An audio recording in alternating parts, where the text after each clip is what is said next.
Sejam bem-vindos a mais um vídeo do canal 2 de Prosa. Hoje trarei para vocês um conto do escritor Marx Rebelo, qual conto se chama Estela me abriu a porta. Por quê? Por dois motivos. Primeiro, que o Marx Rebelo é um escritor meu favorito, certo? Eu gostava muito, tenho a obra dele quase completa pela José Olímpio. Essa edição já não está mais no prelo, se eu não me engano, tem uma nova edição com novas capas. Felizmente, a capa é maravilhosa. As novas são péssimas. Desculpa, José Olímpio, mas vocês mancaram nessa daqui, tá? Infelizmente não tem mais a versão física, somente a digital.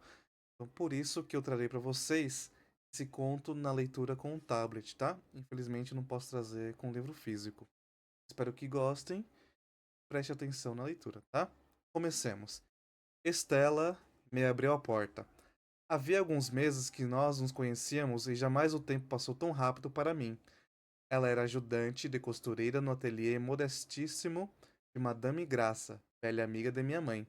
Meu irmão Alfredo, que morreu aos 20 anos, estupidamente, de uma pneumonia dupla, era um rapazinho importante. Não gostava de fazer recados, de carregar embrulhos, de comprar coisas para casa na cidade. Mamãe respeitava-lhe a vaidade. Eu fui buscar um vestido que ela mandara reformar. A cera estava perfeita, valia a pena. Quem me atendeu foi Stella. Madame Graça havia saído e ela não sabia do vestido. Madame Graça não lhe prevenira nada. Mas não poderia esperar? Perguntou. Madame fora ali pertinho, não demoraria. Eu disse que esperaria. Ela me ofereceu uma cadeira, voltou para o seu trabalho e pusemos-nos a conversar. Stella era espigada, de um moreno fechado, muito fino de corpo. Tinha as pernas e os braços muito longos e uma voz ligeiramente rouca. Falava com desembaraço, mas escolhendo um pouco os termos, não raro pronunciando-os erradamente. Está aqui há pouco tempo, não é? Perguntei. É, não faz um mês. É, eu não a conheci ainda. Vem muito aqui, então? Muito, muito não. Mas venho. Stella levantou-se para apanhar um carretel de linha e novamente voltou para a tarefa, ao lado do manequim encardido. A luz do sol, rala, branda, coando-se através da cortina de musselina branca, caía-lhe aos pés, e na doce penumbra das suas mãos ágeis trabalhavam. Tinha os dedos grossos, marcados de espedadelas, as unhas cortadas bem rentes. A senhora, sua mãe, é amiga de Madame Graça, indagou depois de trincar a linha preta nos dentes, desde menina. Ah. Houve uma pausa em que a tesoura entrou em ação. Muito boa, madame, não lhe parece? Perguntou sem me olhar. Muito. Tenho gostado muito dela. Nunca manda, pede. E pede, por favor. Não se zanga nunca. Está sempre alegre, disposta, animando a gente. Dá prazer trabalhar com uma pessoa assim, não é mesmo? Achei discretamente que sim. Ela apurou mais um detalhe de sua obra, depois continuou. A última patroa que eu tive era dura de se aturar. Não foi possível aguentá-la mais. Tudo achava ruim, mal feito. Não falava melhor que com a gente. Era como se estivesse lidando com escravos. O senhor já teve algum patrão assim? Não, eu nunca tive patrão. Sou estudante.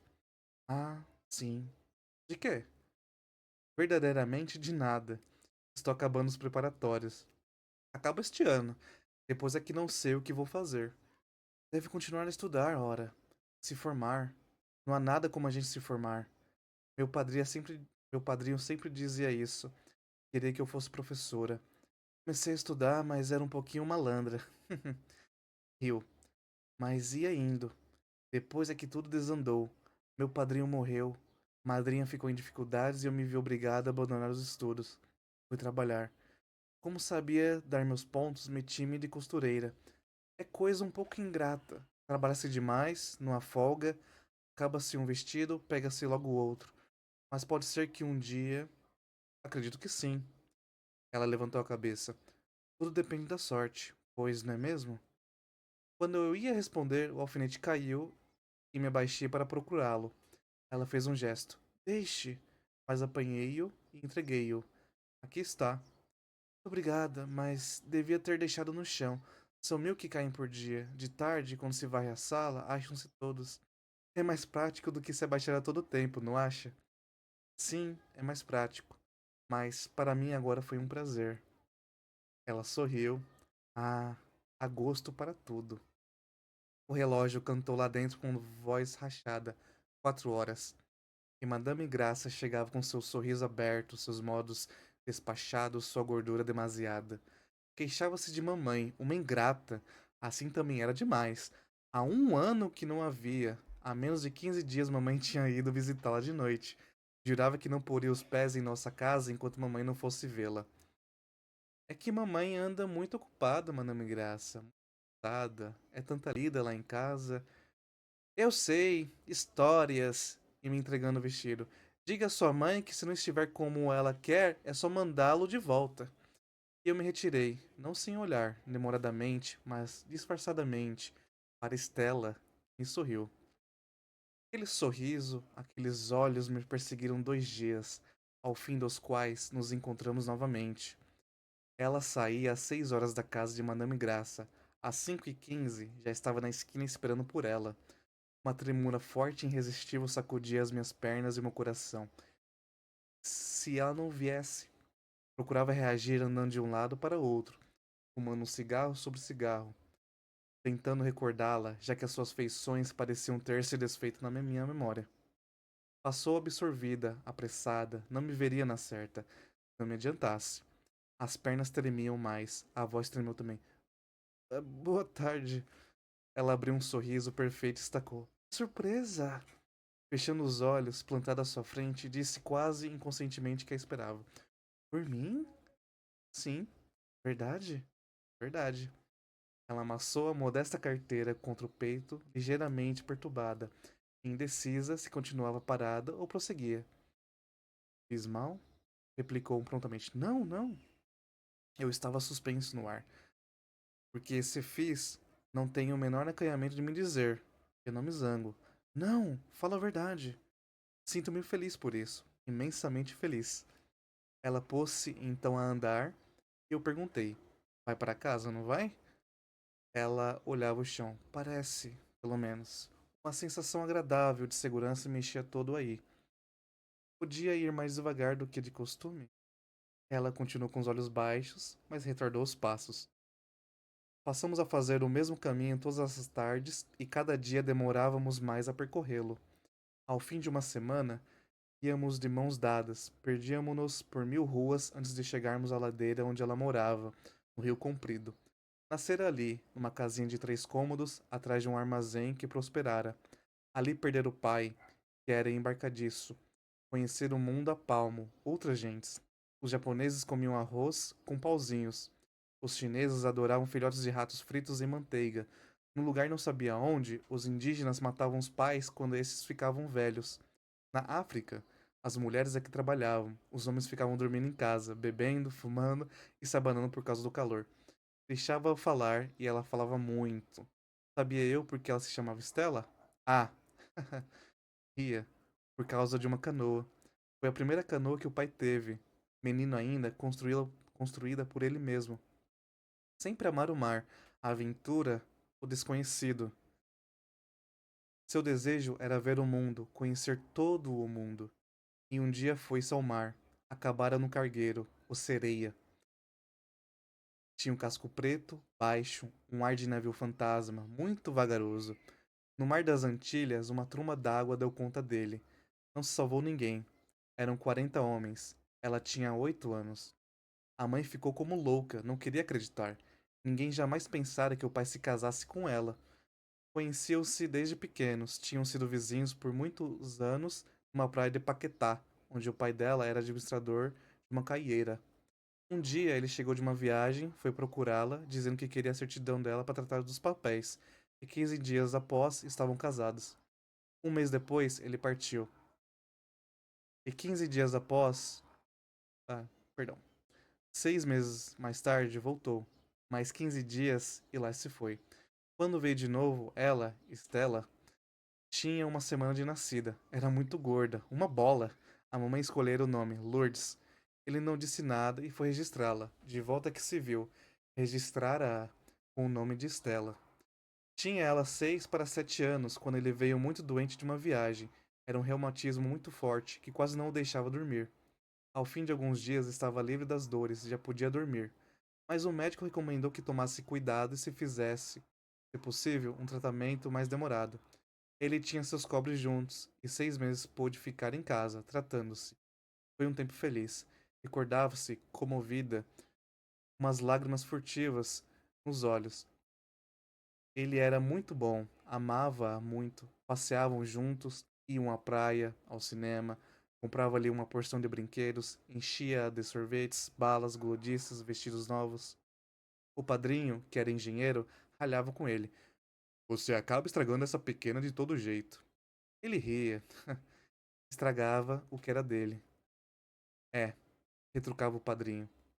Estraga o que é seu, mas quando for embora, quem aguenta são os que ficam. Quando ele morreu, a mãe ficou alucinada, queria morrer também. O padrinho protegeu-as. A mãe trabalhava como uma moura, lavando para umas famílias melhores das redondezas. Era ela, Estela, no princípio, quem entregava a roupa, mas estava na escola. Por um pouco avoada na escola, muito distraída, diziam as professoras. O padrinho queria que ela fosse depois para a escola normal, saísse professora, tivesse o futuro garantido. Era bom, mas, infelizmente, o padrinho morreu de repente do coração quando ela ia acabar o curso primário aos 14 anos. A madrinha ficou mal de vida. Era de São Paulo, voltou para lá, pois tinha ainda os pais vivos. Adeus estudos. Foi obrigada a trabalhar, mas não para lavar. A mãe não consentiu. Fosse costurar. Dona Amélia costurava para as vizinhanças. Tinha boa freguesia. Aceitou-a como aprendiz. 3 meses depois estava afiada. Costurar é fácil. Um pouco de jeito, um pouco de paciência, um pouquinho de gosto, o resto vai sozinho. Mas Dona Amélia não queria ainda pagá-la. Era uma exploração. Procurou outro lugar. Foi para um ateliê no Estácio. Depois, a patroa era muito implicante. Saiu e foi trabalhar na Mariposa Azul, na Rua 7. Aguentou-se um ano aí, mas trabalhava demais, comia mal, gastava muito dinheiro em bonde. Assim, tratou de arranjar um emprego mais perto, no bairro mesmo. Esteve pouco tempo nele. Também não havia pequena que parasse lá. Os donos eram uns gringos, gente danada. Só vendo. Andara ainda em duas outras casas, onde estava com Madame Graça. Agora estava com Madame Graça, perdão. Madame era muito boa, lá se iam 3 meses. Uma noite, voltávamos do cinema, ela me disse: não sei por quê, tenho vontade de fugir. Parece que é o sangue de papai. Eu olhava seu corpo, não respondi, mas sentia que ela fugiria mesmo um dia para nunca mais. Não sei por quê, nada fazia para prendê-la. Aceitava a ideia da fuga como um acontecimento que não podia deixar de ser. As mãos dela eram quentes, apertavam. Seus olhos eram bem o chamado do mar, o chamado das ondas do mar, o chamado das ondas de um mar desconhecido, verde, fundamente verde, misterioso. Sentia-me fraco. Por que não faria nada para prendê-la, para tê-la sempre ao meu lado, já que sentia que a amava? Não sei. Está tão distante tudo isso, hoje, e o mesmo mistério perdura. Por onde andará Estela? Em que mares de homens se perdeu? Às 9 horas, eu esperava por Estela na esquina combinada. Era uma véspera de Natal, bastante quente, de um céu muito claro. Ela chegou e me disse, calma, resoluta, com uma grande indiferença pelo destino: Aqui estou. Querida, fomos andando, resolvidos.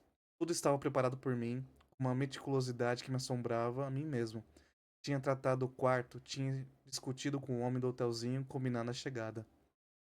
É uma moça direita, dissera o homem, séria. Dessas vem cá as dúzias.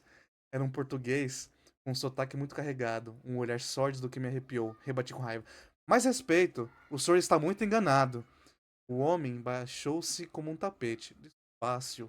Não tinha a menor intenção de faltar ao respeito, mas é que não quis saber de mais nada. Saí. Estava tudo combinado. Às 9, 9h30, estaria lá com ela.